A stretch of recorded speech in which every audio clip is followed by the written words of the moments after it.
By now it is hopefully clear that everyone in the Swedish workplace has a voice.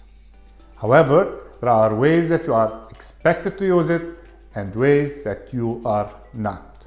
Even though everyone is given a chance to speak during a Swedish meeting, the conversation tends to be very analytical. Your co-workers will appreciate it if you support your point of view on advantages and disadvantages of a situation. They probably will not appreciate it if you simply explain your opinion. Why are opinionated discussions so frowned upon in Sweden?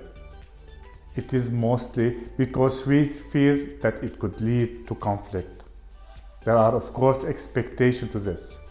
For example, in a social gathering, it is accepted to voice your opinion if it is to speak out against racism, homophobia, sexism, or something else that is considered a taboo in the Swedish culture. This is all part of the Swedish devotion to political correctness. While this term is controversial in some part of the planet, in Sweden it is simply used to make sure everyone feels comfortable and respected. It is also worth noting that political correctness extends into other forms of Swedish social interactions as well.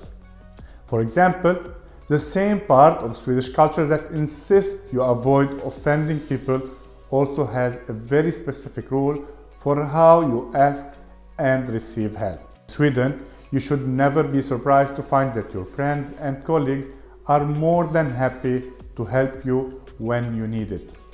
However, if you don't ask for help, you also shouldn't expect to get it.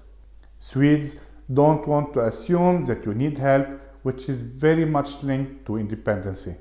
For that same reason, you should also never offer assistance to someone who hasn't asked for it.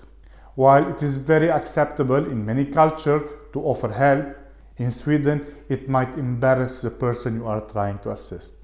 This all comes down to the idea of Swedish moderation. When in doubt, be very moderate with what you say and do. Most of the time, this will be the right approach to whatever situation you are in.